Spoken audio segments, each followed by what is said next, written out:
I received a very special phone call today. Telephone call from my baby girl, my daughter, Taisha. She called me and she's got a paper that's due in school, and she said she wanted to kind of do the paper on a story that I had told, which surprised me. She said she wanted me to reiterate the story, to refresh her with it, and she'd write the story up and present it in her paper. Anyway, I'm excited. I was stunned that as a father, anytime you say something, you want to have a positive impact on your children or people around you. As a matter of fact, so again, we're at one of those places where something you said resonates with someone, and it absolutely this time it hit close to home. That's a very special thing for me. So here we go. The story that she wanted me to reiterate was a story about Puerto Rico having gone to the dogs, and my reasoning for thinking that, and the story. I also have a story that precedes it.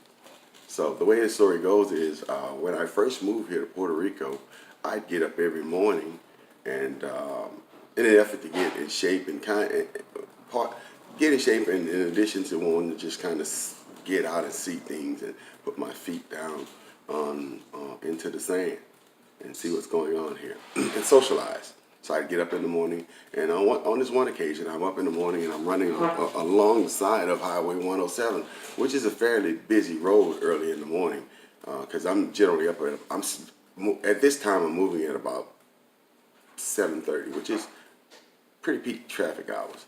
So I proceed to run next to the road, and as I'm running, I notice about 7 dogs heading my direction, and I did what anyone else would do. I kind of, someone that is accustomed to encountering that many dogs, I look for something to protect myself with or something to get on. That's just a natural reaction if you come from an environment where the dogs possibly could react to you the way that they do where I came from, Georgia, i.e. the States, all right? And other places, I just wouldn't walk up and pet a strange dog, or if I see a dog, your hairs sort of stand up because you kind of go into that fight or flight mode. Whether the dog, it has to be decided over there whether the dog is aggressive or not. So moving on with the story, these dogs, they're heading toward me, and I kind of stopped, and then after a while I noticed that they had a particular trot about the way that they were going, the direction that they were moving in, and it really didn't look like it had anything to do with me. So I kind of got out of the way and stood there, and what they did was they stopped probably 10, 15 feet away from me, and they were getting ready to cross the road, which was a busy road. So I'm thinking, 7 dogs, I don't know, that's about to be a dead dog. Well, little did I know. So at this point, the dogs split up. 5 of the dogs crossed. They went across the road, no incidents, and they went on their merry way. They continued their trot. 2 dogs stayed on the side of the road where I was and went off into the bushes. Well, apparently one dog waited on the other dog to go and take care of their business, and they proceeded to cross the road and catch up with the pack and head on their way. So that's one encounter. Well, as I'm out in these different mornings and days, and I'm moving around, I'm encountering dogs here and there. And each and every time I've encountered dogs, if I encounter them in the morning, every one of these dogs are moving with such a particular trot that I know that it has nothing to do with me, and they represent no threat to me. They'll kind of trot on by you, look at you. If you don't have anything to give them, they don't have anything to give you, and they move on their way. And it's simple as that. No aggression whatsoever. Well, after a while, what that ended up doing for me was that when I would see dogs, I wouldn't go into that fight or flight mode, because I'm not expecting any aggressive behavior from it, because that's the natural reality of here.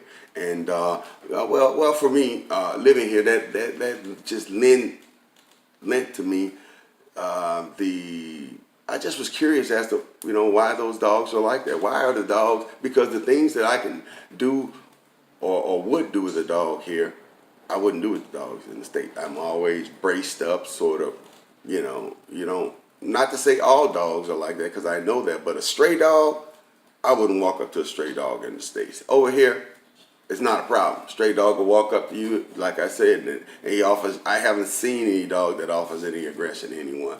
So that just let me to think of why those dogs are like that. Why the dogs here over in Puerto Rico are different than the dogs that are over there in the States.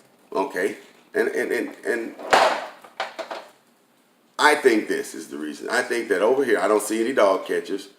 People here will feed the dogs. As an example, if I go over to Popeyes, when I shouldn't be there, but I'll go there. If I'm at Popeyes, I notice that there's a bunch of dogs camped out. And I'm like, well, what's going on with this? Well, what happens is, rather than kick the dog or throw the dogs off, the dogs hang out next to Popeyes. And when people are done with their food, they give it to the dogs. The dogs eat it and go on about their business. No harm, no foul. They spread the love. I see people oftentimes put food out for dogs to eat. And they don't just, even when I see people walking dogs over here on their leash, they're walking their dogs in love, not in aggression. The dogs aren't, I haven't seen a dog here yet that they couldn't take the leash off. They've got leashes on them, but they've got leashes on them because it's regulated, not because the dog is aggressive. Because sometimes most times they'll take the leash off, and the dogs will go on, play with kids and do whatever. I have never experienced a dog that's aggressive. Do they bark? Like when you're walking by people's yard, the dogs will bark. That's just basically them saying hi. You don't hear that aggressive growl that you may be accustomed with dealing with guard dogs. Basically, they're guard dogs.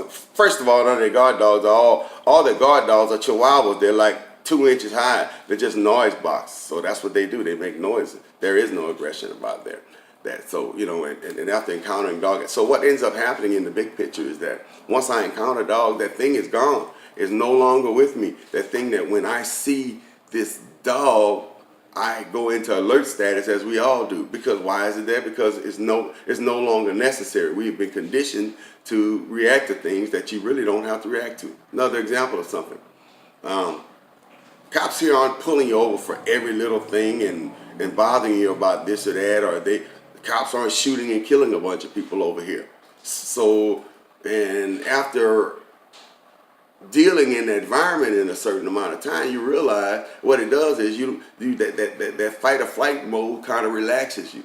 So it relaxes, because that's not anything that basically the way I see it approached over here. If you're not out there in the streets causing problems and creating mayhem, you're not gonna have a problem with the cops here. And that's been my experience. That's been the experience of some associates and friends that I have.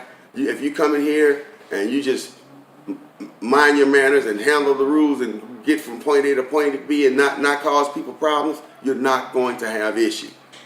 You're not going to have issues. So again, if you come here for 7 days, you look around and you notice it. You stay here for 14 days, you go, wow, that thing is, I don't have to be I don't have a problem with the dogs don't have a problem with me, I don't have a problem with the cops don't have a problem with me, and it starts to settle you. And after time, over time, it changes the way you feel about things and the way the way you project things, because it just relaxes you. Because when you're running around and you're always on alert, that's just not a good place to be in life. And so anyway, so I say Puerto Rico's gone to the dogs. The dogs are relaxed, and their shoulders are down. I always say that they're real relaxed, going on about their business. In the stateside, the dogs, their shoulders up, they're growling at you, they'll bite you. You have to be aware of them. You have to be concerned with this dog, that dog, this breed of dog, that breed of dog. You know what I mean? And they're angry. The dogs are angry because people take them and teach them. They teach them to be aggressive and bad, and those dogs are taught that. That's just, I don't think that, I see that it's not a dog's natural way to be that way. Dogs just want to eat. They just like people. They just want to live, So when I say this about these dogs, I said, well, let's project these same images and take the images off the dogs and put it on the people. The people over there in Puerto Rico have certain things that they just don't have to be concerned with. Therefore, and plus they have this beautiful environment that feeds the soul, and they can relax and kick back. I.e., stateside, there's all kinds of things going on. The environment is stressed, it's tense. There's all kinds of things going on right now, and the law enforcement presence sometimes can be pretty stifling, can be pretty choking. You know, when you see a cop, let's keep it real. When you see the cop, you know, certainly if you're a person of color, you're just aware of it. I mean, I don't even pay attention to it. Why? Because I'm not out there to cause any problem. I'm not out there to cause any troubles, and therefore I shouldn't have to be concerned with that. So if I've got a place that's here or there where I'm, i.e., not concerned or concerned, I'll choose a place where I'm not concerned. There are a lot of things I'm not concerned with. You do your balances and you figure it out. So when I say Puerto Rico is gone to the dogs, what I mean that as an absolute compliment to the island of Puerto Rico and its people and the culture. That's what I mean by that. That they are people that are they're relaxed, and being relaxed during tough time is a good thing. So I hope this story resonates. I hope I told it properly. I told it again. Like I said, I was putting this out there for my baby girl, my daughter. T. James Speaks.